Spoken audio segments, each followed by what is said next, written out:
po sa inyong lahat. This is the month of February. Ang sabi nga nila ay month of love. Ang sabi naman ng ilan ay Feb-ibig daw. Sounds interesting. Well, whatever you call it, isa lang ang sigurado ko. Ang bawat araw ay mahalaga at February man o hindi, ay dapat nating iparamdam at palaganapin ang pag-ibig sa puso ng bawat isa. At ang bawat araw ay magbubukas ng panibagong oportunidad para sa pag-unlad at para sa mas maayos na kinabukasan. Welcome sa huling episode ng ating programa. Ito ang talakayan tungo sa mas maunlad na transportasyon. Yes, you heard it right! This is the last episode of Season 1 ng Sakay Na, Biyahe Na. I said Season 1 for who knows, baka magkaroon pa tayo ng Season 2. Well, bago tayo tumungo sa ating topic for today, welcome muna natin ang aking napakagwapong ka-partner na si Ka Freddy Hernandez. Masayang biyahe, partner! Masayang biyahe din sa iyo, Rose. Masayang biyahe din sa ating mga masugid na taga-subaybay na hindi nagsasawa sa panonood ng ating mga episodes at ang ating mga dumaraming subscribers at followers sa Facebook at YouTube.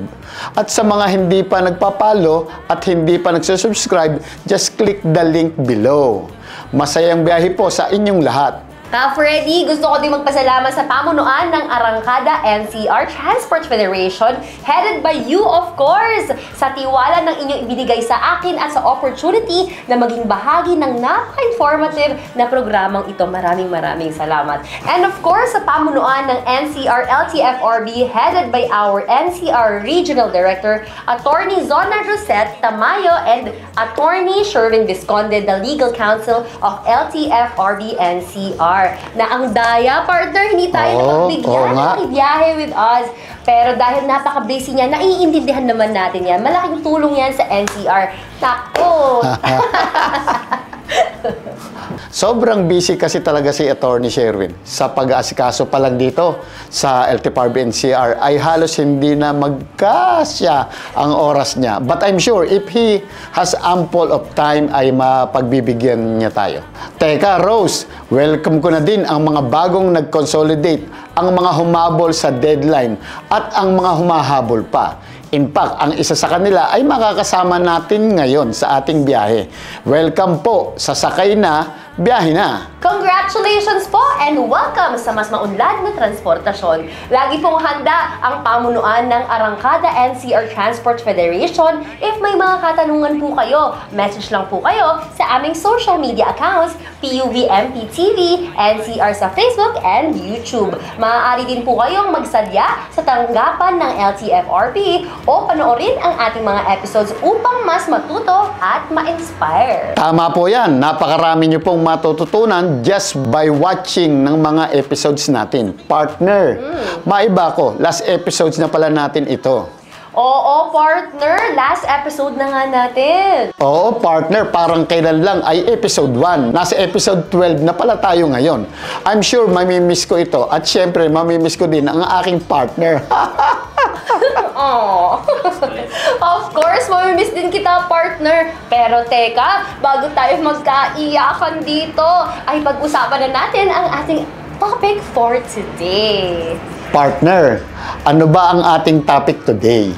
Siyempre, partner, sa araw na ito ay mapapakinggan natin ang mga boses ng ilan sa ating mga kasamahan sa hanay ng transportasyon. When you say boses, ano ang ibig sabihin mo, partner? Ginamit ko ang boses dahil ang mga kabiyahe natin today ay ipaparating ang kanilang mga saloobin tungkol sa PUVMP para sa ating butihing Pangulo ng Pilipinas.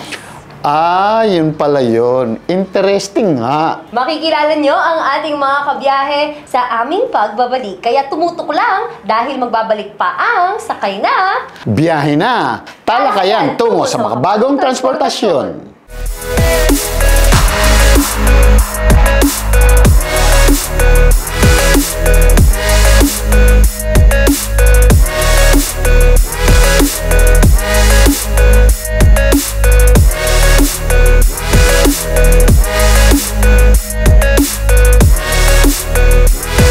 JMC supports the PUV Modernization Program Sakay na sa JMC tayo!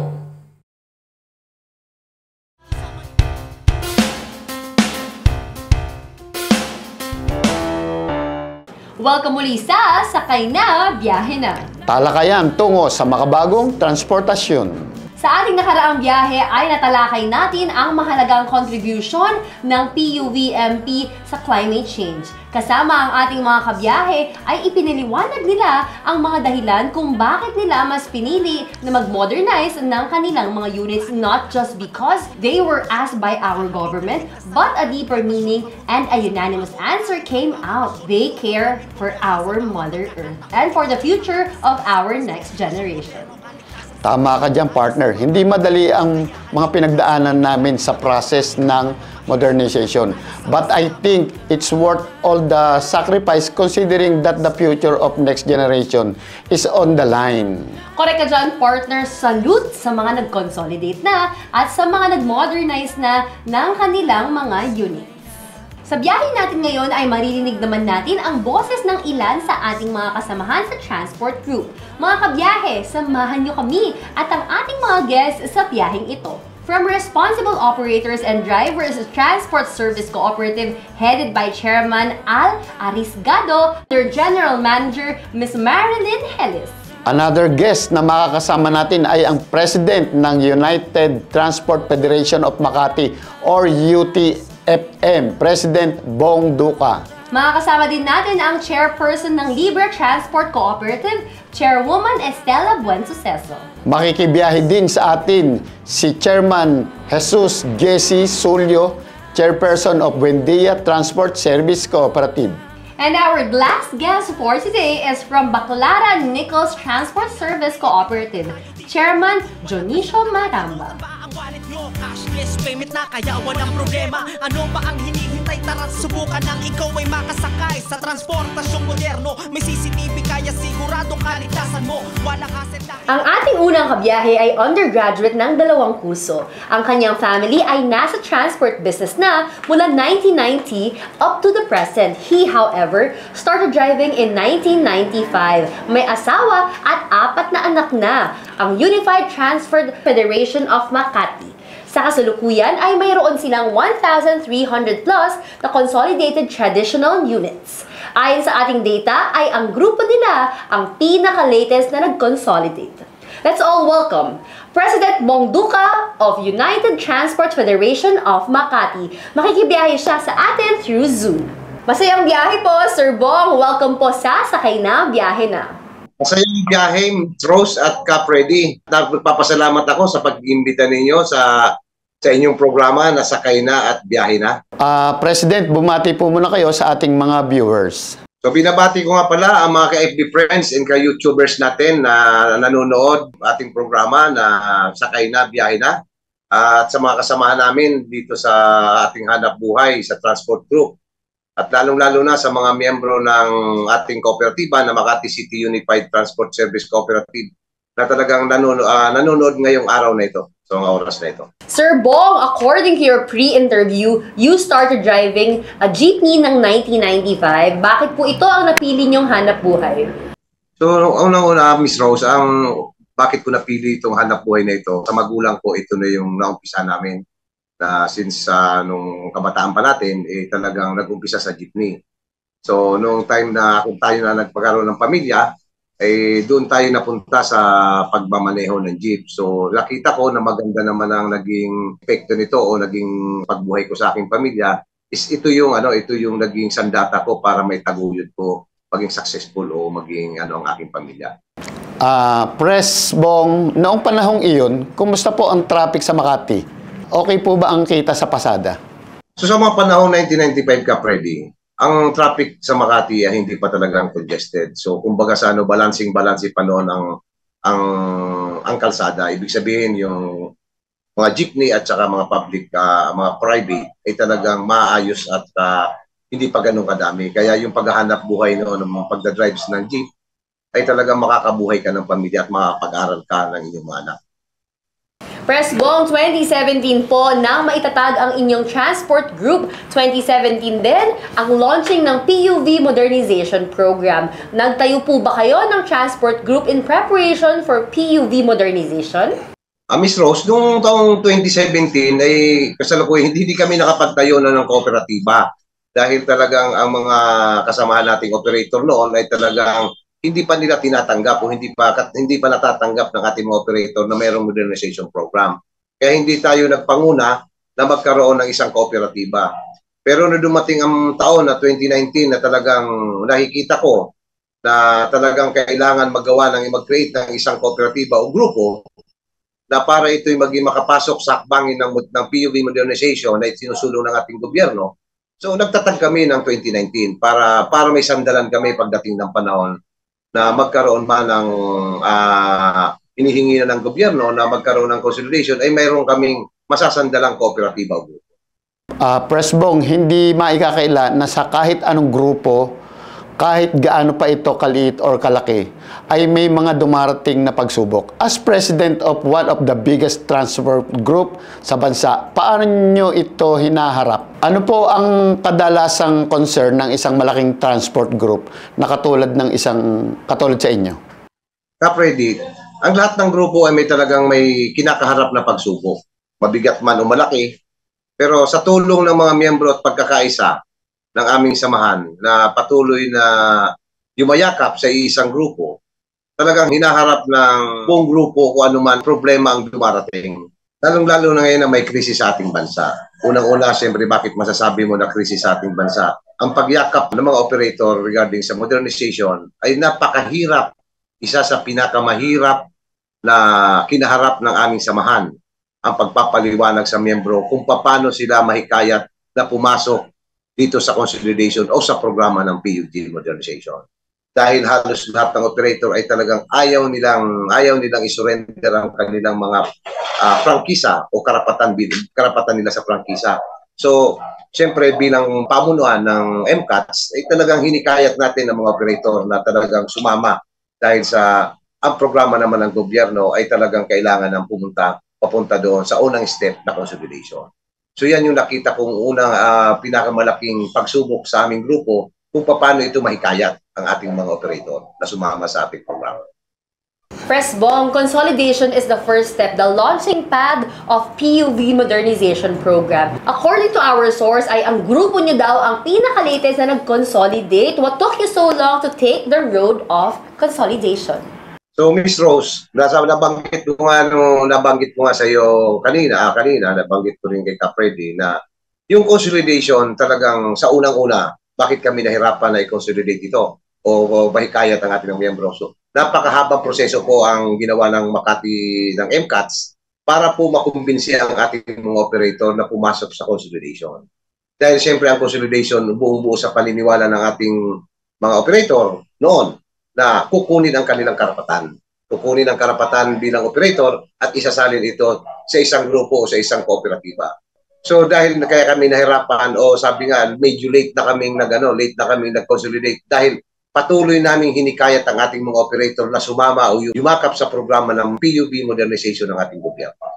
Kay Pressbong, ngayong nakapag-consolidate na po kayo, sa tingin niyo po ba ay simula na ito ng tuloy-tuloy na pagyakap niyo sa PUV Modernization Program? Opo, Kapredi, kasi ang consolidation ay unang step sa 10 components ng ating gobyerno.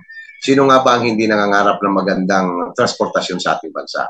Ang mga lumay mabago, magkaroon ng sistema pagdating sa kalsada. So, siyempre, ang kinakailangan lang natin dito ay siyempre yung programa ng modernization na talagang kailangan pang pag-aralan para sa angkop na PUV modernization sa ating bansa. Kasi patuloy sa atin dito sa Makati na ang aming rota ay napakaiksi at may mga makikitid na kalsada. Na ang ini-implement ng gobyerno ay yung mga modernized unit na hindi naman talaga kakayanin lalong-lalo na pagdating sa programa ng paghuhulog, lalo na kung iutang sa bangko, ay medyo hindi angkop ang aming kalsada o ang aming rota dahil wala pa sa 4 na kilometro ang ibang rota namin. Pero dahil nga nag-consolidate, ito ay hakbang patungo sa tinatawag na pag-unlad ng transportasyon sa ating bansa na kailangan sumunod. Press Bong, ngayong nagawa niyo na ang unang hakbang ng PUVMP, may mga expectations po ba kayo from the government? Ano-ano po ang mga ito? Miss Rose, ang unang-unang expectation namin from the government, tingnan maigi yung programa ng PUJ modernization. Kasi may mga provision na talagang kailangan baguhin o pag-aralan pa. Dahil lalong-lalo na ngayon na ang rota namin dito sa Makati ay talagang wala pa sa 4 kilometers at makikita ng ibang kalsada. Pangalawa po, Miss Rose, expected din namin sa gobyerno is yung mapasama kami ng mga nag-consolidate sa programa na inilulusad ng gobyerno. Kasi patuloy ngayon na may nilulusad ang programa ng gobyerno na para sa mga PUB o mga bus lang ang nakakasakop nito o ang nabibigyan ng pribileyo. Pero kaming mga na-consolidate lalo-lalo na pagdating sa mga public utility jeepney ay talagang naisasantabi pagdating sa programa ng lalo-lalo na pagdating sa ayuda. Yun lang naman ang hinihingi namin sa gobyerno na mabigyan kami ng priority pagdating sa mga programa na inilulusad ng ating gobyerno. At pangatlo, Miss Rose, siyempre ang kailangan din natin ay yung hinihingi natin sa gobyerno ay magkaroon ng mga benepisyo ang mga operator at drivers na member ng kooperatiba na kahit hindi pa ito nag-modernize o hindi pa pumasok sa modernization at wala pang ibinibigay ng mga unit o hindi pa pupasok si kooperatiba, ay mabigyan din ng talagang angkop na programa o benepisyo na makukuha ang ating mga operator and driver, lalo-lalo sa mga sumunod pagdating sa PUJ modernization o pag-umpisa na pagyakap ng consolidation. Presbong, ano po ang pangarap niyo para sa future ng public transportation sa Pilipinas? Siyempre, ang pangarap natin, Kapredi, sa future na public transport ay yung maayos at kapaki-pakinabang na public transport dito sa ating bansa. Ang una-una, kailangan natin na maayos yung public transport na papakinabangan pa ng susunod na henerasyon. Siyempre, magagawa natin ito kung talagang ang gobyerno ay talagang todo suporta pagdating sa public transport program. Tama ka dyan, Press Bong. Ano naman po kaya ang mga hakbang o may mga hakbang po ba kayong ginagawa patungo doon sa pangarap nyo for Philippine public transportation? So, Ms. Rose, mga unang hakbangin na ginagawa natin, unang-unang step is yung consolidation. So, kahit na kinonsolidate pa rin natin ang ating mga operator, ay patuloy pa rin natin itong ini-educate kung ano talaga ang programa na ikagaganda ng pagdating sa public transport. So, kailangan din natin siyempre silang paliwanagan, himay-himay sa kanila ang programa kung saan nga ba papatungo ang ating programa patungo sa PUJ modernization. Okay. Presbong, given a chance to ask our President a favor in behalf of Philippine Transport Group, ano po ang hihilingin nyo sa ating butihing Pangulo ng Pilipinas? Kung papalaran tayo, Kapredi, na makausap ang ating Pangulo ng Pilipinas, Ferdinand Bongbong Marcos, isa lang ang hihilingin ko sa ating Pangulo, na tangkilikin ang gawang Pinoy o sariling atin pagdating sa paggawa ng unit, pagdating sa PUJ modernization.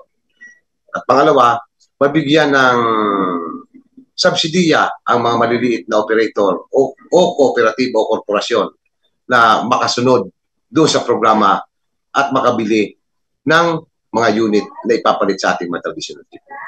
Gawang Pinoy ang kailangan natin. Now, Press Bong, 6 years have passed mula nang inilunsad ang PUVMP. Sa tingin ninyo, ay magkakaroon ng mas magandang breakthrough ang PUVMP ngayong taon? So sa tingin ko, Miss Rose, ito na yung nakakita na ako ng linaw doon sa tinatawag nating pinapangarap nating modernization. Unang-una, napasok na natin ang first step ng consolidation. Siyempre, hindi naman natin talaga may kakaila na talagang doon na patungo ang ating public transport sa PUJ modernization. Pangalawa, nakikita naman natin na ngayon na yung mga habang rota ay inuumpisa na ng gobyerno na ma-modernize.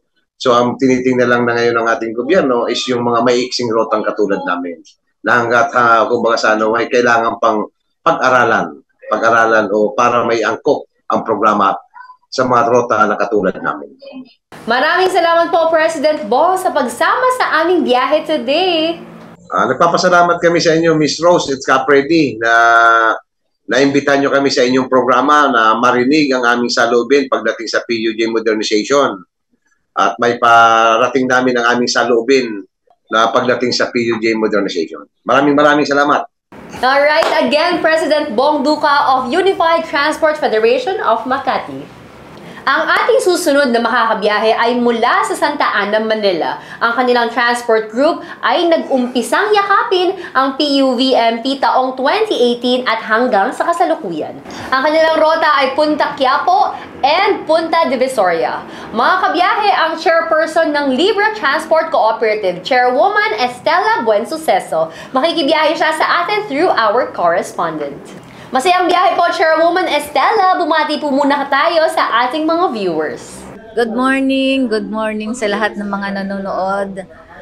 Ako po si Miss Estela Buensuceso, Chairwoman ng Libre Transport Cooperative dito sa Punta Santa Ana, Manila. Ang aming ruta na tinatakbo sa ngayon ay ang Punta Quiapo and the other route is Punta Divisoria. Isa po kami sa umakap ng napakagandang programa ng ating gobyerno, which is ito nga po yung pagsulong ng pag-modernize ng unit sa ating bansa. Chairwoman, ano po ang konkretong hiling ng inyong transport group kay Pangulong Bongbong Marcos upang mapabuti ang kalagayan ng industriya ng transportation sa bansa? Ang aming hiling, at hindi lang ako, buong transport group, isa lang po ang aming hiling na mapaganda po talaga itong transport na ating binubuo, ang amin lahat na inaakap na programa. Kung baga, lahat po kami sabay-sabay na sumunod dito para yung transport, yung takbo ng transport natin ay maging ma-organize talaga, lalo na yung trapiko na yan, lahat makasunod talaga, and pantay-pantay kaming nakikinabang dito sa transport na kung magiging okay lahat magbe-benefit talaga. Ano pong tulong mula sa pamahalaan ang inaasahan ng mga transport groups na makakatulong sa pagpapalakas ng kanilang sektor, lalo na sa mga hamon tulad ng presyo ng krudo at modernisasyon ng mga sasakyan? Unang-una, yun po nga yung problema namin, no? Yung pagbaba ng diesel dito sa atin sa Pilipinas, up and down kasi yung pagtaas at pagbaba ng diesel, which is ang unang naapektuhan na sa amin ay yung aming transport. So napakahirap po sa amin dahil yung pagtaas ng diesel pero ang pamasahe nga hindi nakakasapat para kami ay kumita. So malaking inaasahan namin sa ating gobyerno na sana suportahan, na sana yung una-una yung diesel ay mapababa. Yun po yung malaking inaasahan namin. Para naman, lahat talaga mag-benefits kasi unang-una, paano kami makakabayad sa aming pagkakautang. And then, paano kikita ang isang samahan kung kulang pa sa pagtaas at pagbaba ng diesel. Anong mga konkretong suporta o programa ang inaasahan ng mga samahan ng transportation mula sa pamahalaan upang makamit ang kanilang mga layunin at maitaas ang antas ng kanilang serbisyo?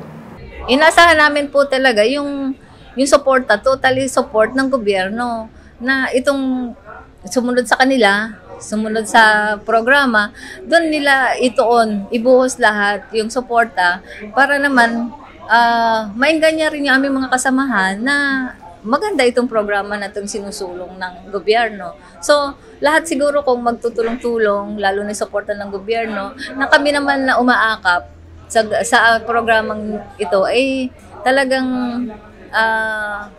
nandito kami. Hindi kami sumusuko. Hindi kami naghihintay pa rin na hanggat andyan kami na pagdating ng araw, ito na nga yun. So doon na kami umaasa.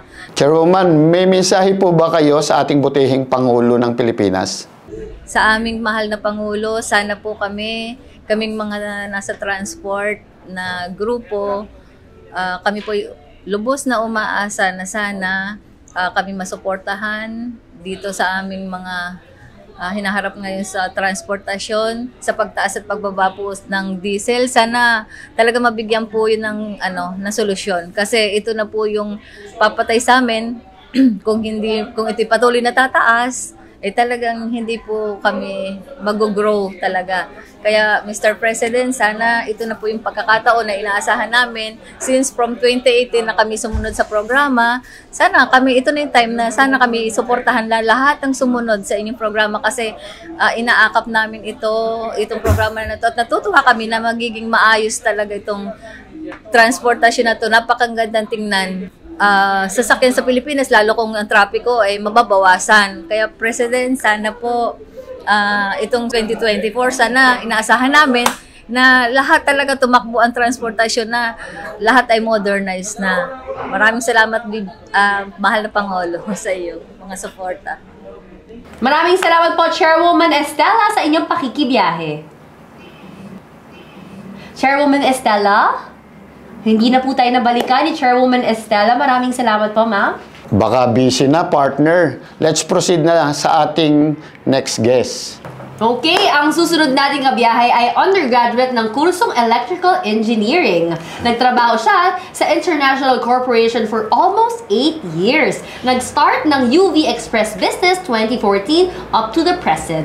Nag-consolidate sila year 2018 at na-approve ang kanilang rota year 2021.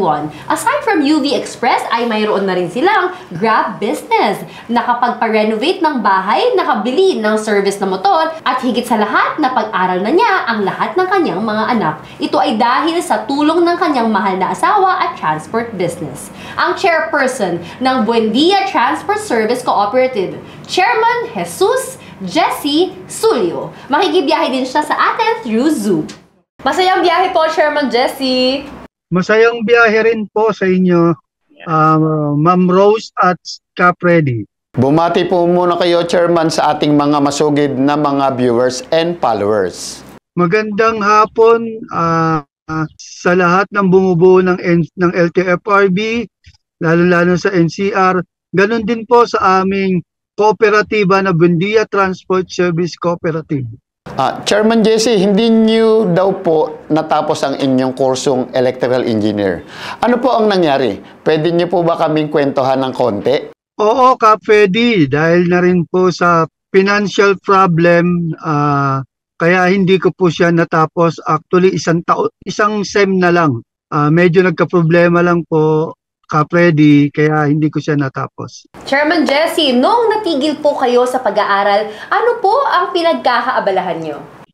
Yung natigil ako sa pag-aaral na nag-start ako, Miss Rose, na mamasukan sa mga food chain, mga company rin na sa pagmamaneho, parang connected lahat siya. Balita po namin ay nagtrabaho kayo sa International Corporation. Pwede ba naming malaman kung anong corporation ito at ano po ang inyong naging trabaho doon? Kapwede, ako yung naging personal driver ng mga big company like Nokia, Intel at Coca-Cola. From UV Business, paano kayo nagkaroon ng interest sa PUVMP? Miss Rose, nag-start lang siya nakaka-attend na po ako ng mga seminar regarding sa PUVMP at doon ko nalaman na isa pala siyang napakagandang proyekto ng gobyerno. Chairman, hindi po ba kayo nangamba na baka hindi ito maging successful? Lahat naman po, Freddy, ng mga proyekto ay may kaakibat na risk. So, laban lang. Tuloy lang natin. Kung alam natin na maganda, ituloy natin. Ano-ano po ang mga naging struggle nyo noong nag-uumpisa kayo sa modern PUV? Actually, Miss Rose, pandemic lang. After that, medyo recover na po kami ngayon. Chairman, may mga struggle or struggles pa din po ba hanggang ngayon ang PUVMP? Ano-ano po ang mga ito kung meron man? Freddy, struggle sa ngayon is yung pabago-bago na i-extend ang mga deadline. So, nakakapag-isip tuloy ang mga sumasali na baka daw hindi matuloy. Yun lang ang mga struggle namin ngayon. Chairman, ano-ano ang mga layunin na nais maabot ng inyong transport group sa panawagan na ito sa ating mahal na Pangulo Ferdinand Bongbong Marcos Jr.? Miss Rose, isa sa layunin ng aming kooperatiba ay mabigyan ng maayos na pagkakakitaan ang mga driver, operator na hindi na sila kailangan gumastos na maglabas ng pera at saka siyempre sa mabigyan ng magandang serbisyo ang mga mamamayan, pati na rin po ang climate change dahil sa ang mga modernong sasakyan ay nakakatulong sa ating kalikasan. Sa anong paraan ipinapakita ng inyong transport group ang inyong kahandaan, kakayahan at dedikasyon na maging kasangkapan ng pag-unlad ng transportasyon sa bansa? Ka-Freddy, para sa aming kooperatiba ay magiging successful o makakatulong kami sa pagtugon sa mga magandang plano ng ating gobyerno. Chairman, bilang tugon ng ating gobyerno sa inyong pagtalima sa kanilang mandato na pag-modernize ng PUV, ano-ano ang mga inaasahan ninyo sa ating pamahalaan? Miss Rose, yung mga tulong na binibigay ng gobyerno, lalong-lalo na po ang service contracting, ang napakadaling magpaparehistro, ang pag-assist sa mga problema regarding sa mga prangkisa at sa pag-loan ng sasakyan.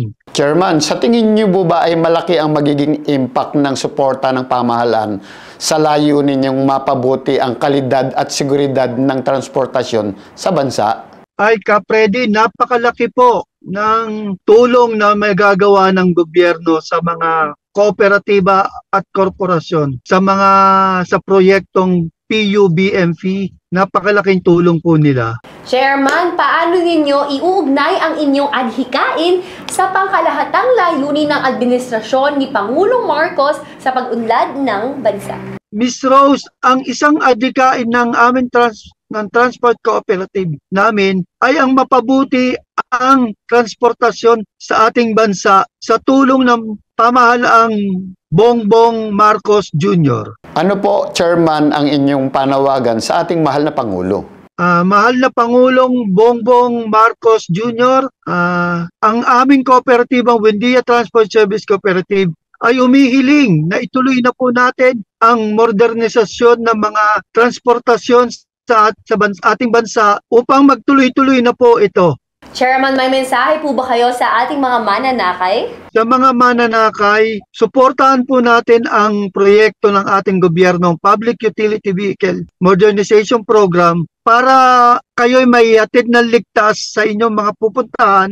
Safe, hindi kayo hagad na pagdating nyo ng opisina ay parang pawis na pawis kayo, madumi na yung inyong mga damit dahil sa modernization program ng ating gobyerno. Lahat ng ating pampublikong sasakyan ay naka-aircon na. Maraming salamat po sa inyong pakikibiyahe, Chairman Jesse. Maraming salamat, Miss Rose at Ka-Freddy, sa pag-imbita sa amin sa programang ito para lubos na maunawaan at maintindihan ng ating mga mananakay, operator at driver. Ang programang ito ay para sa kanila. Maraming salamat po muli. Muli po, Chairman Jesus Jesse Sulyo of Buendia Transport Service Cooperative. Partner, 3 na sa ating mga guests ang nakakausap natin at alam mo, ramdam ko yung sincerity sa mga ibinabahagi nila sa atin.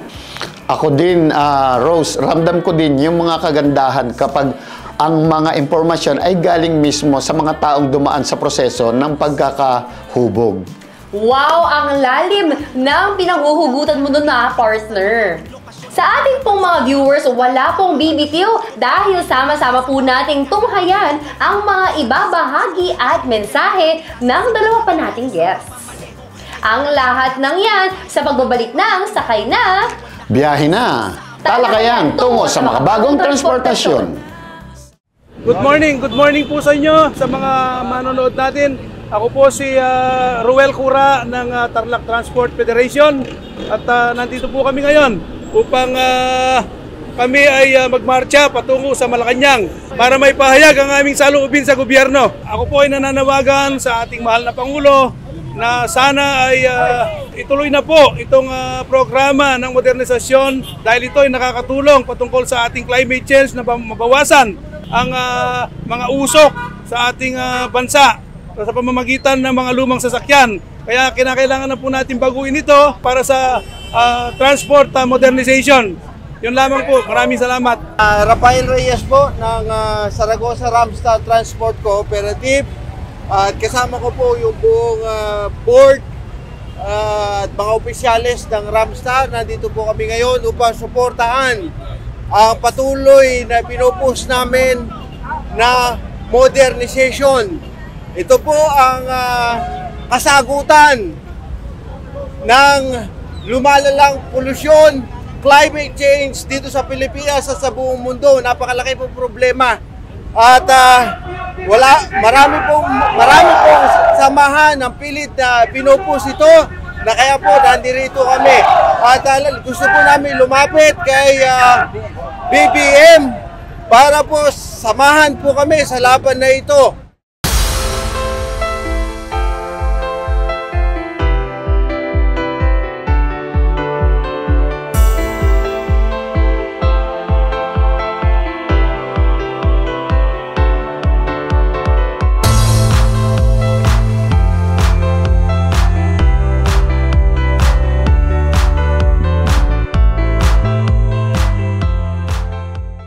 Welcome muli sa Sakay Na, Biyahe Na. Talakayan tungo sa makabagong transportasyon. Ang susunod nating makakabiyahe ay isang retired Air Force for 30 years in service. Grabe, yes, no? Tagal. Grabe, 30 years.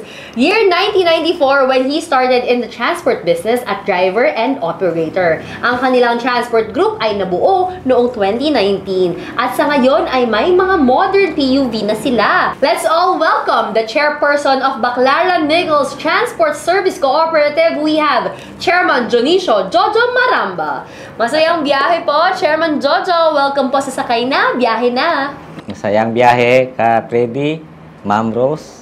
Chairman, bumati po muna kayo sa ating mga viewers at kung may mga gusto po kayong batiin ng personal. Binabati ko yung mga nanonood sa programang Sakay Na, Biyahe Na. Lalong-lalo na yung aking mga kasamahan sa BNTAC at ang aking mga opisyalis dyan na nanonood ngayon. Chairman Jojo, balita po namin ay isa daw po kayong retired Air Force. Wow, sir, from being an Air Force, paano po kayo napasok sa transport business? Kaya ako napasok dito sa transport group kasi nung ako'y nasa serbisyo, mayroong nagpapautang ng passenger jeep. Kaya ako'y PUG, passenger jeep. Kaya ako'y nainganyo na balak kong kumuha ng jeep para lang dito sa pang sideline. Extra income ko. Dahil lang nung araw, ang aming sweldo medyo maliit sa Air Force, kaya ganon. Kaya nagkaroon ako ng pagkakataong pumasok sa... Doon nagsimula? Doon nagsimula ang aking paghahanap buhay dito sa pasok ng naging operator kayo noon, simula noon? Magmula nung ako'y nagkaroon ng jeep, pumasok ako sa isang co-op. Okay, yung mga samahan ng mga jeep, doon ako nag-umpisa.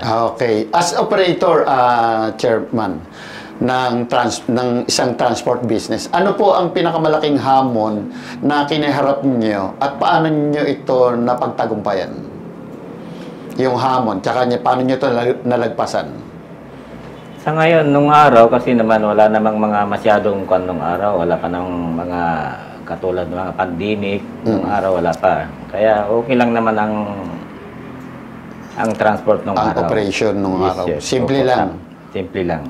Ito, Chairman Jojo, noong 2019 po, nang nagtayo kayo ng kooperatiba, ito po ba ay bilang pagtugon sa mandato ng pamahalaan under the PUV Modernization Program? Yan ang pag-uumpisa ng ating pag-unlad dahil sa MPUG na yan, na programa ng gobyerno. Kaya kami nainganyo sa pagbuo ng co-op. Chairman, paano niyo po hinihikayat ang mga kapwa driver and operator na magtayo ng kooperatiba? Doon po ba sa inyo may mga hindi pa po sumama na hinikayat niyo or kayo mismo yung naghikayat doon sa grupo niyo? Nung nabalitaan namin na magkaroon ng mga MPUG na magtatayo ng co-op, yung ay aking mga kasamahan, parang gusto nilang sumali dahil proyekto ng gobyerno. Okay.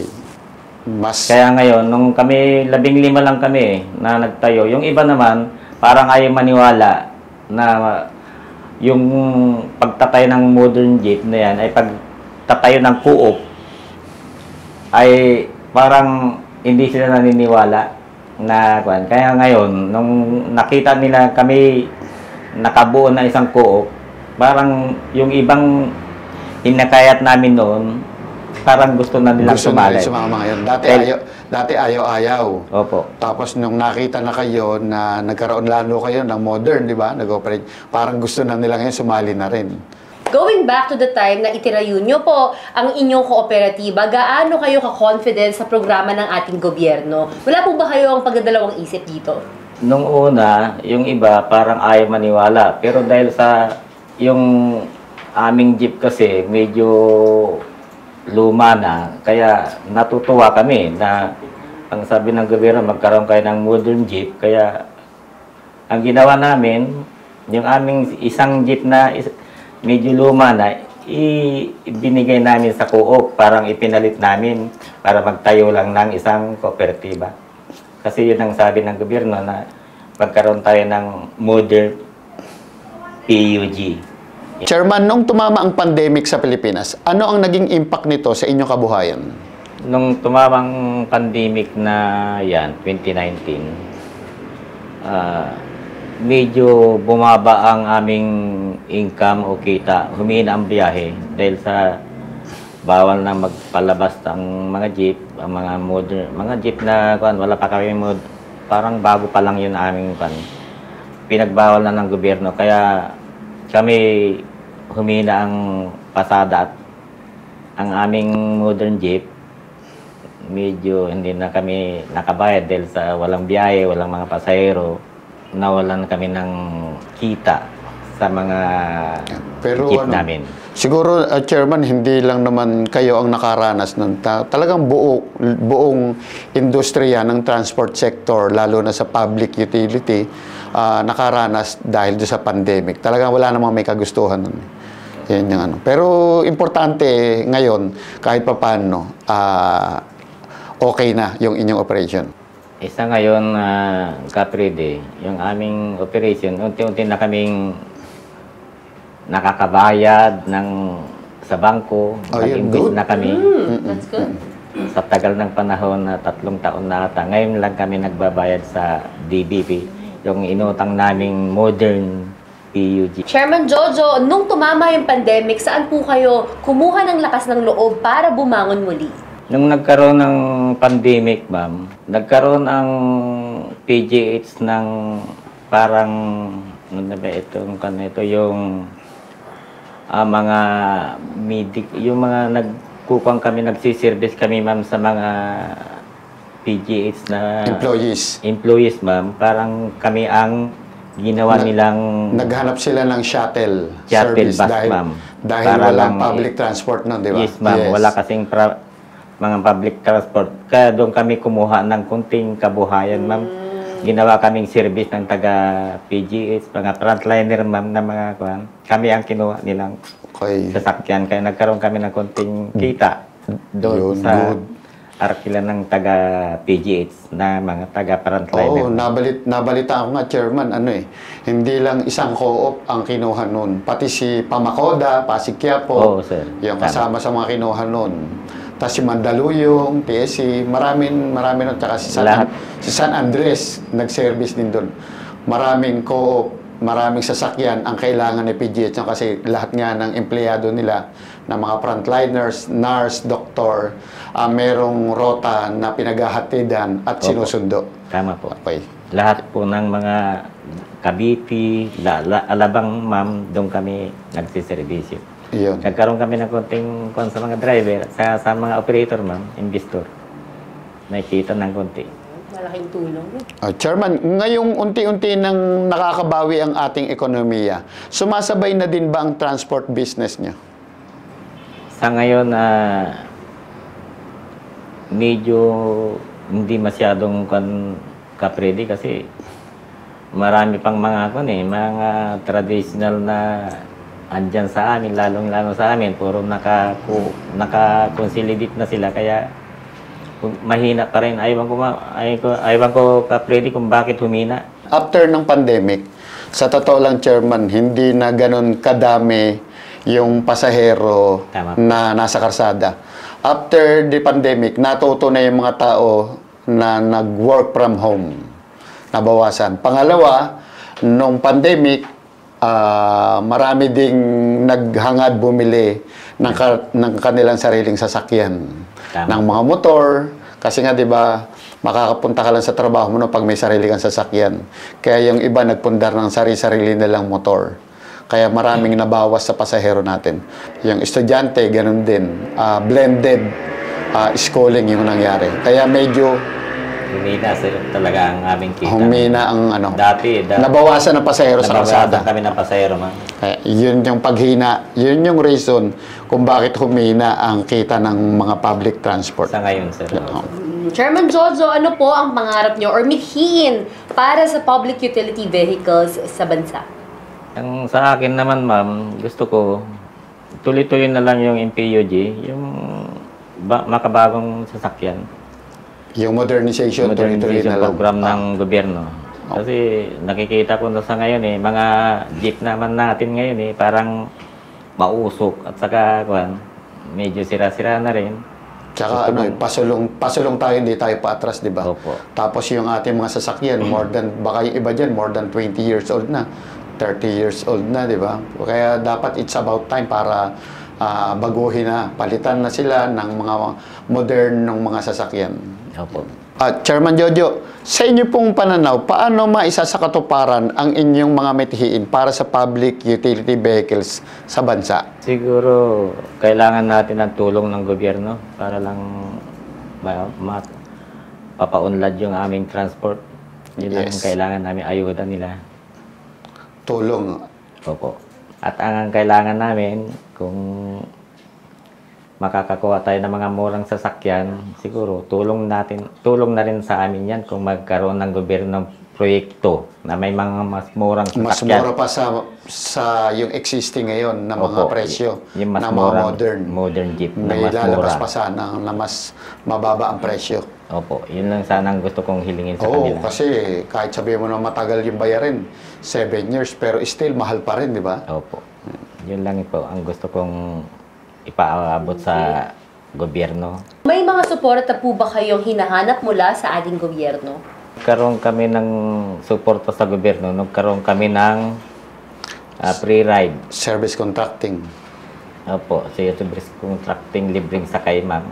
Yun lang ang nakuha namin sa gobyerno na tulong sa amin. Sana sana tuloy-tuloy na, no? Sana tuloy-tuloy na sana yung yan. Yan para makabayad naman kami sa aming inutang. Oo.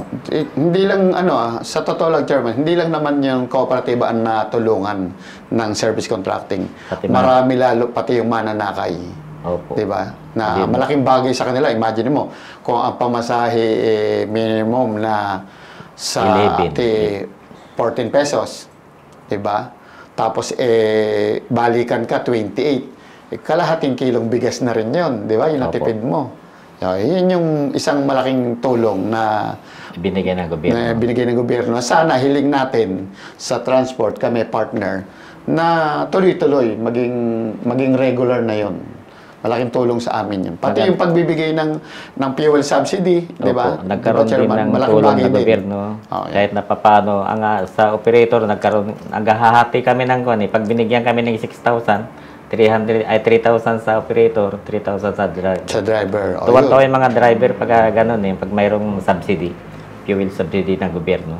Malaking tulong talaga. Malaking tulong sa kanila. Sa mga driver at sa operator. Yun ang ibinigay ng gobyerno sa amin.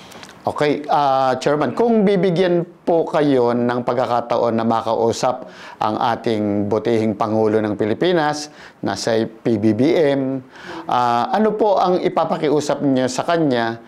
Ito na po ang pagkakataon niyo. Sana po, mahal na Pangulo, tuldukan na ninyo ang extension ng consolidation. At ang gusto kong hilingin sa inyo, mahal na Pangulo, sana magkaroon tayo ng yaring Pinoy na modern jeep. Murang murang jeep para lang lahat ng mga nakakonsolidate ay makakakuha sila ng murang jeep na galing sa Pilipinas. Sana maisabatas na po ang PUBMP. Yan lang po ang aking hinihiling. Sana po. Maraming pong salamat sa inyo, mahal na Pangulo. Ngayon naman, Chairman Jojo, may mensahe po ba kayo sa kapwa niyo mga operators na yumakap na sa PUVMP? Sana yung aking mga kasama hindi pa nagko-consolidate dyan. Ang programa ng gobyerno ay maganda.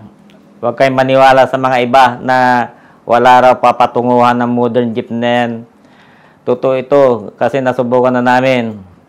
Ang mga mananakay ay talagang tuwan-tuwa sila, hindi na sila nainitan. At ang biyahe namin sa Nicos Baclaran ay parang dumadami na ang mga pasahero, sir. Sa aming ruta na taga Pitix, sa Baclaran, Nichols, Terminal 3, sumakay na kayo sa aming modern jeep. Kayo ay magiginhawaan, hindi kayo papawisan. Aircon kasi ang jeep namin eh. Modern jeep kami, kaya sakay na kayo. Maraming salamat po sa inyong pakikibiyahe sa amin, Chairman Jojo. Maraming salamat din, Ma'am Rose Capredi, sa sakay na, biyahe na. Muli po, Chairman Jonicio Jojo Maramba of Baclaran Nichols Transport Service Cooperative. Maraming salamat po.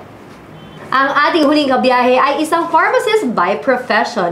Bago siya nagtayo ng sarili niyang pharmacy, ay nagtrabaho muna siya sa isang kilalang drugstore. Sa ngayon, ay dalawa na ang kanyang pharmacy. Her oldest daughter, yes, wow talaga partner. Her oldest daughter, who's also a pharmacist, managed the other branch. A widow and a mother of two. She joined Cooperative year 2022 and was placed in the position of General Manager. Let's all welcome the General Manager of Responsible Operators and Drivers Transport Service Cooperative. We have Miss Marilyn Ellis. Masayang biyahe po, Miss Marilyn, at welcome sa Sakay Na, Biyahe Na. Masayang biyahe, Miss Rose Capredi. Thanks for having me here. Bumati po muna kayo sa ating mga taga-subaybay. Masayang biyahe po sa lahat ng televiewers. Sa aking pong ka-co-op, our Responsible Operators and Transport Services Cooperative, headed by Chairman Al Arriesgado.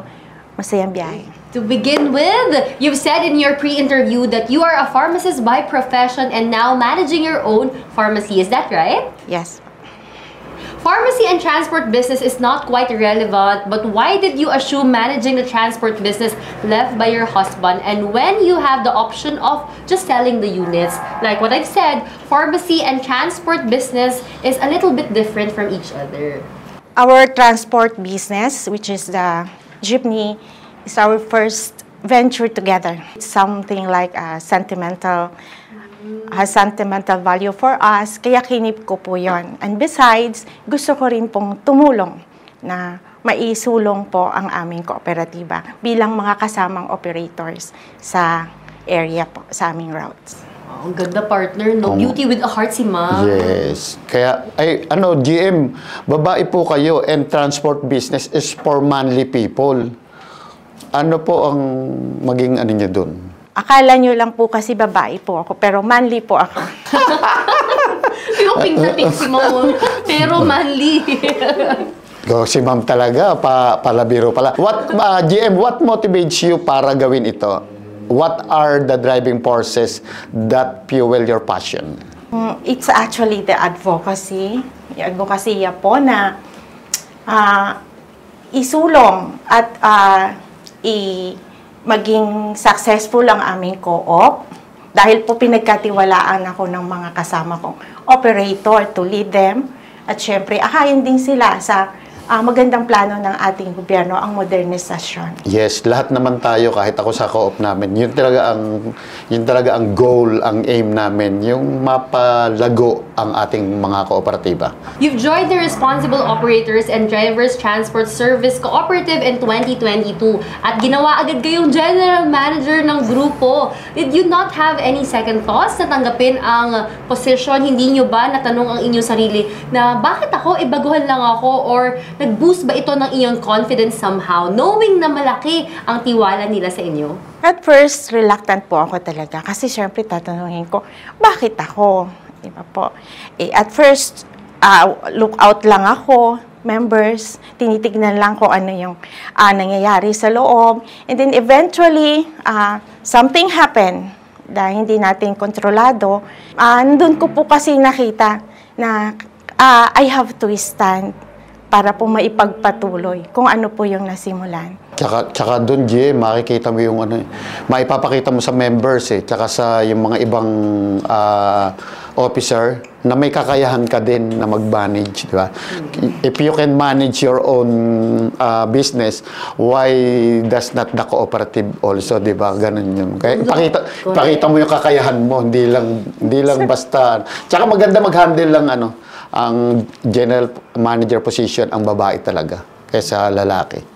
Medyo mayroong konting puso, hindi stricto, di ba? Meron pa akong tanong, ma'am, Jem. Trust is a big word. In all aspect of life, trust comes with a lot of expectation. How are you as a general manager? Stricto po ba kayo? Madali po ba kayong pakiusapan? Yes, nabanggit niyo po yung salitang trust. Trust po kasi, kapag binigyan mo siya ng outlook or yung sa bakit yun naibigay sa'yo, like in case sa akin, trust for me is sustaining. Sustain siya, dapat yung responsibility na nakaatang sa'yo. Ibinibigay mo din yung transparency, focus, at syempre kailangan techie ka din. Kasi nandito tayo ngayon sa modernization Hindi tayo dapat nahuhuli pagdating sa technology. So lahat yun, bilang binigay ang tiwala sa'yo ng mga kasamahan mo, dapat yung trust as itself says, transparent ka, responsible, focus, and syempre, masustain mo yung negosyo. Kasi a cooperative is a business. Yun po yung puso nito, business po siya. At syempre, hindi ka dapat nahuhuli sa technology. As a general manager, what are your thoughts about consolidation? Consolidation for me is putting together people with franchises para magkaroon ng iisa. Iisa yung thought, iisa yung gusto, iisa yung advokasya, iisa yung hadikain. Nagsama sa isang cooperative para sama-samang isulong kung ano yung mission at vision ng grupo. How about the PUV modernization program as a whole?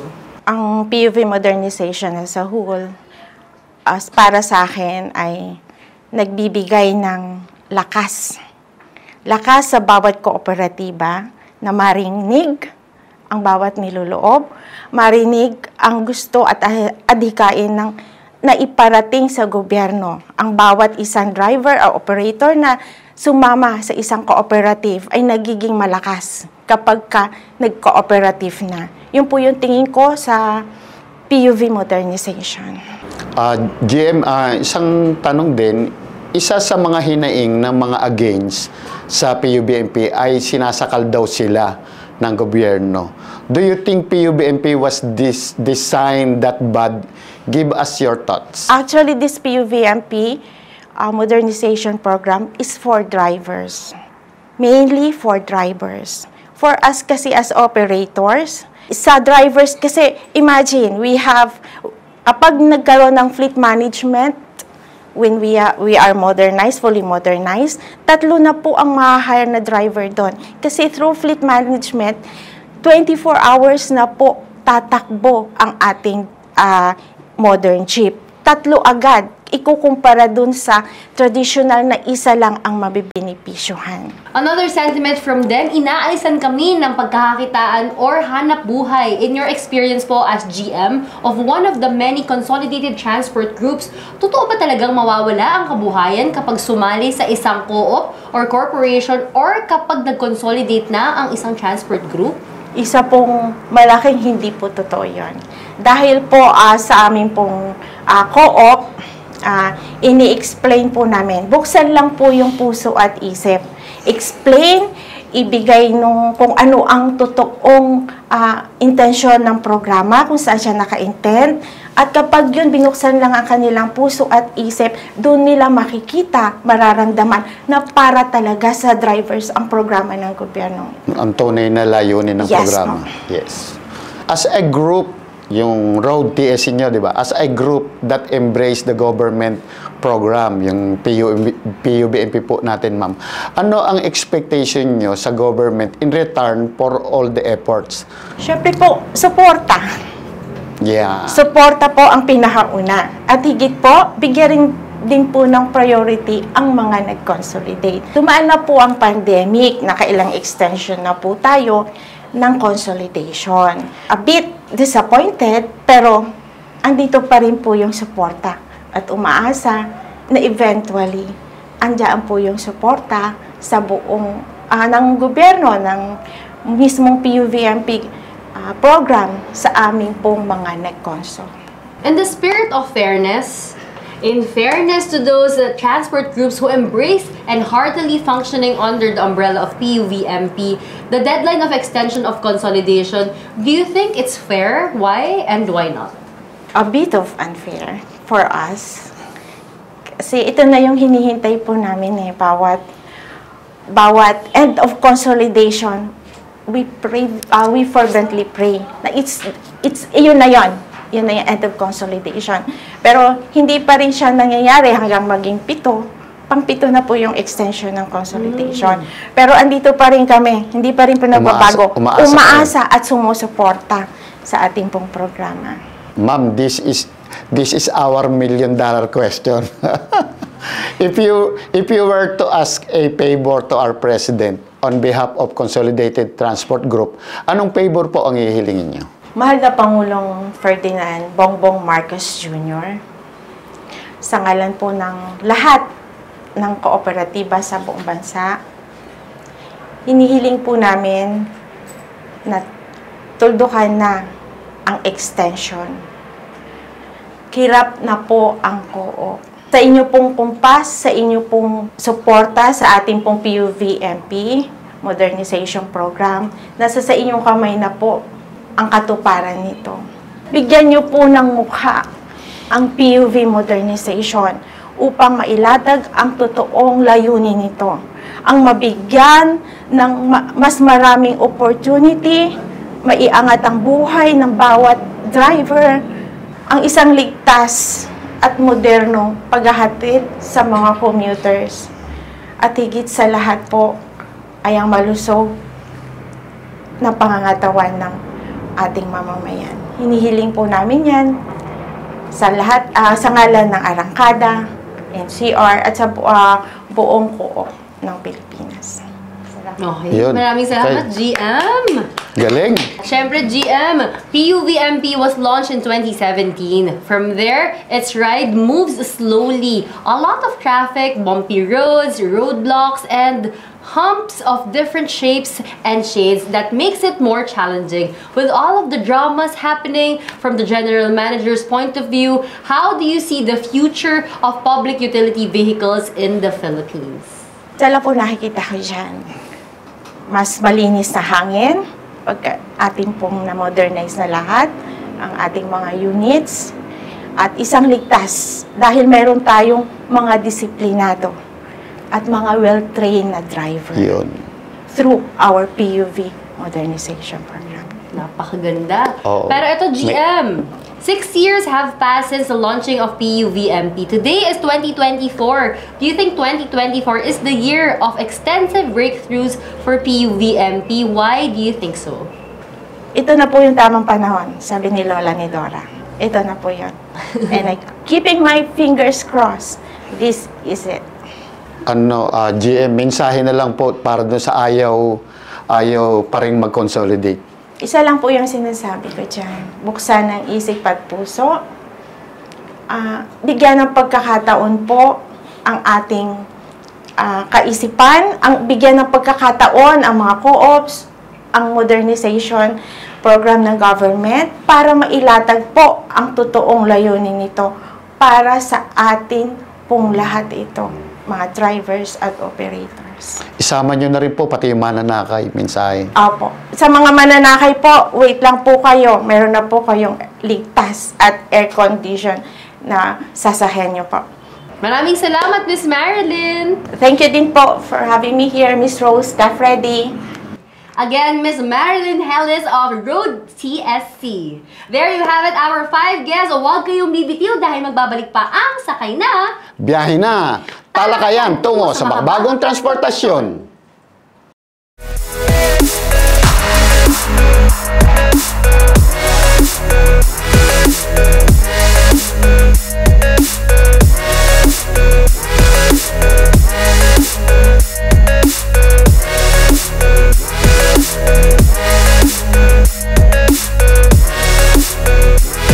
JMC supports the PUV Modernization Program. Sakay na sa JMC tayo!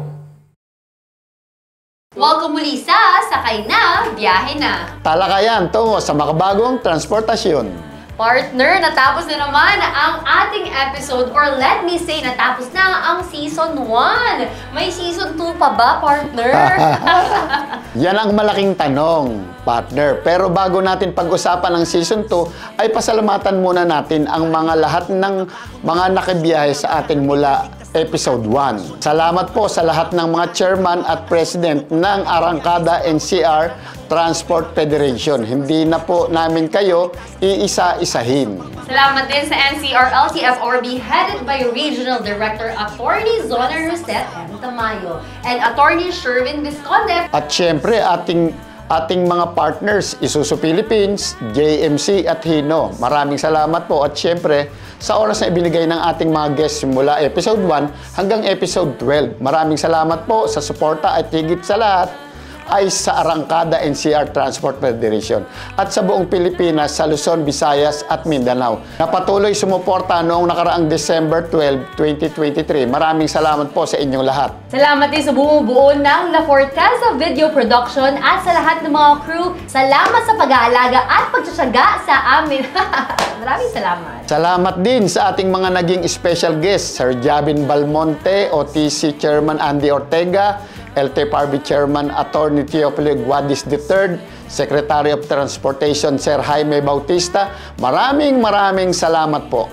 And of course, ang mga mahal nating mga subscribers and followers at syempre sa ating mga mananakay. Salamat po sa inyong lahat. Partner, ikaw ba bilang nasa hanay ng transportasyon, kung ikaw ang bibigyan ng pagkakataon na magbigay ng mensahe sa ating butihing Pangulong Ferdinand Bongbong Marcos Jr., ano ang ipapakiusap mo sa kanya? Sa aming pong mahal na Presidente, Ferdinand Bongbong Marcos Jr., ako po ay nananawagan sa inyo sa hanay po ng transport sector sa buong Pilipinas. Ang ating pong modernization ay isang magandang proyekto po ng ating gobyerno, ng mga nakaraang administrasyon. Sana po ituloy-tuloy po natin to suportahan. At ang konsolidasyon, ang unang step para po sa modernization, ay bigyan na po natin ng tuldok. Lagyan na po natin ng deadline hanggat maaari. Tapusin na po natin ngayong April 30 ng 2024 para po naman sa kapanatagan ng ating 76% na nag-consolidate. Kumpara nyo doon sa ayaw sumunod sa programa na 24%. Yun po, tingnan po natin yung numbers, kung sino po yung marami. Mas lamang po yung sumunod, lagyan na po natin ng deadline yung consolidation. I-deadline na po natin ngayong April na to para po naman tayo makausad na. At ang ating pong PUBMP ay tuluyan na rin gawing batas para po sa ikaunlad po ng transport sector natin sa bansa. Yun lamang po, mahal na Presidente, andito po ang buong transport sector nakahandang sumuporta sa inyo pong gobyerno para po sa ikaunlad ng transportation ng bansa ng Pilipinas. Alam mo, partner, sa dulo ng lahat ng ito ay iisa lamang ang mithiin ng lahat, ang maayos, komportable at ligtas na biyahe para sa mga mananakay. Mas maayos na kita para sa mga drivers at operators dahil ang kasabay ng pag-unlad ng public transportation sa bansa ay pag-angat ng kalidad ng buhay ng mga drivers at operators. Tama ka dyan, partner. Sino ba naman ang aayaw sa mas maunlad na buhay? Mas maayos na sistema ng transportasyon, lahat naman po tayo ay gusto nito. Ang tanong lang po ay, kailan kailan ba ito mangyayari at paano, ano ang gagawin. Maging realistic po tayo. Itong bagay na ito ay hindi pwedeng magic. Hindi lang po gobyerno ang dapat kumilos. Ang bawat isa po sa atin ay may mga kontribusyon na dapat gawin. Hindi pwedeng sila lang. Dapat tayong lahat. Dahil ang pagbabago ay nagsisimula sa akin at sa iyo. Sa mga transport group po, lalo-lalo na po sa mga hindi pa nakikiisa sa PUBMP. Kumakatok po kami sa puso nyo. Makiisa na po kayo at sama-sama po nating harapin ang hamon ng buhay. Kakampi nyo po kami. Kakampi po natin ang gobyerno. Sa mga nakibahagi sa PUBMP, salamat po sa paghakbang sa pagbabago. Ipagpatuloy po natin ang paghakbang kahit madami ang pagsubok. Mapagtatagumpayan po natin ang lahat basta tayo'y magkakasama at nagkakaisa. Napaka-inspiring ng mga sinabi mo, partner. Alam mo, may nabasa akong quotation. A calm ocean cannot produce a good sailor. Ano ba ibig sabihin ng partner? Naku, simple lang, partner. Hindi ko nga din alam. Pero seriously, partner, mas magiging matatag ang isang tao kapag dumaan sa mga pagsubok. Yun ang ibig sabihin ng partner. Yun. Kaya wag na po tayong mag-alinlangan. Kung nakaya po ng ibang transport group na ngayon ay successful na, makakaya nyo rin po. Magsikap lang, sundin ang programa ng tama, samahan ng sipag at tiyaga, and of course, ng panalangin. Ang programang ito ay ginawa upang magbigay ng inspirasyon, maging daan para ipaabot ang mga mahahalagang impormasyon sa ating mga transport groups, especially sa mga transport groups na hindi pa nakikibahagi sa PUBMP. Partner, again, in behalf of Arangkada and CR Transport Federation, hinihikayat ko po kayo na sumama na sa biyahe patungo sa progresibong pag-unlad. Sa pagtatapos ng Season 1 ng Sakay Na, Biyahe Na, kami po ang inyong host ay nag-iiwan ng katagang. Ang bukas na kaisipan ay nagbubunga ng mas malawak na pangunawa. Sama-sama po nating abutin ang ating mga pangarap para sa kaunlaran ng transportasyon sa bansa ng may positibong pananaw. For more updates on PUBMP, just search PUBMP TV and CR sa Facebook at YouTube. We will be ending Season 1, but don't worry, you can always watch all of our episodes.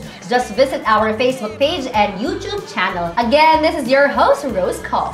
And this is Capredi. We are signing off. Para sa susunod na season, tara na! Tara na! Tara na! Tara na! Tara na! Tara na! Tara na! Tara na! Tara na! Tara na! Tara na! Tara na! Tara na! Tara na! Tara na! Tara na! Tara na! Sakay na!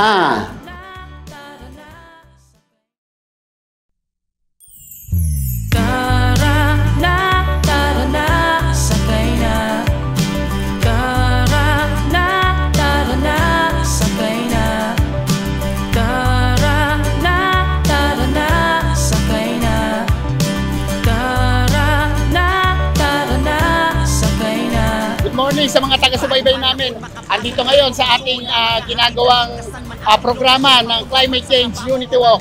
Ngayong araw tayo ay nagkatipon-tipon para ipakita natin sa ating butihing gobyerno, lalo na kay PBBM, ang ating Unity Walk, ang ating pagkakaisa ng samahan ng kooperatiba at korporasyon.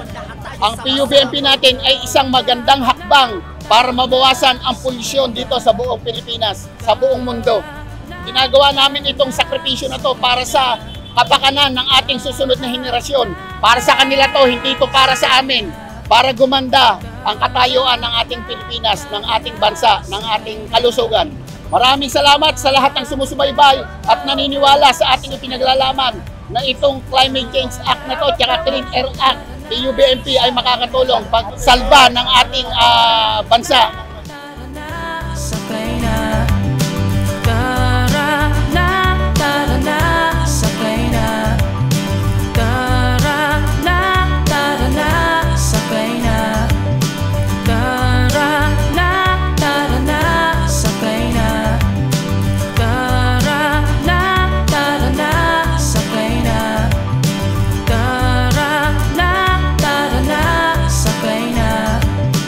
Tara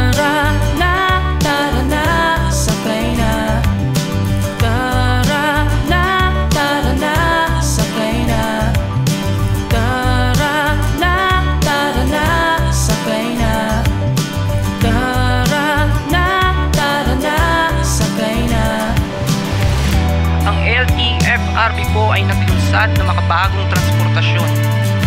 Layo nito ay magbigay ginhawa sa publiko. Meron itong cashless payment at libreng wifi. Sinisigurado nito na may hitid tayo ng ligtas sa ating destinasyon. Tara na, sakay na. Sakay na. Tara na, sakay na. Sakay na.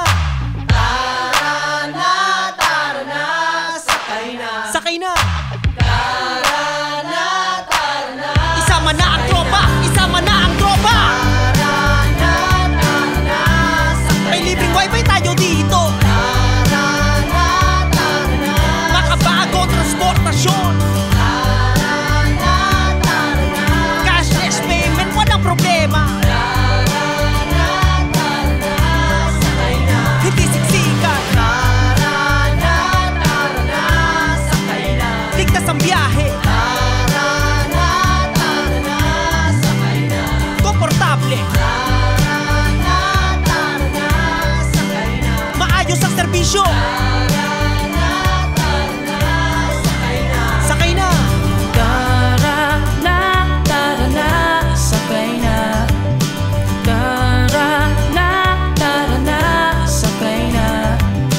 Tara na, sakay na. 3, 2, 1, and...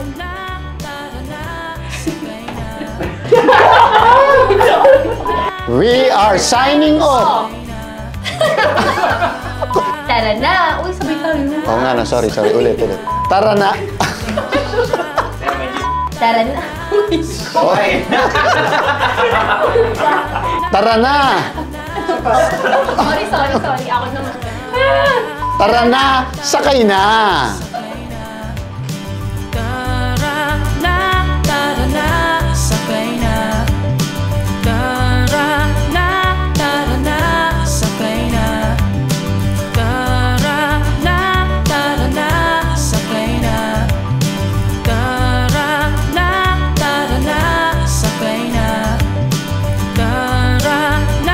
Tara na, sakay na. Tara na, sakay na. Tara na, sakay na. Tara na, may libreng wifi tayo dito. Makabagong transportasyon. Cashless payment, walang problema. Hindi siksikan. Ligtas ang biyahe. Komportable. Maayos ang serbisyo.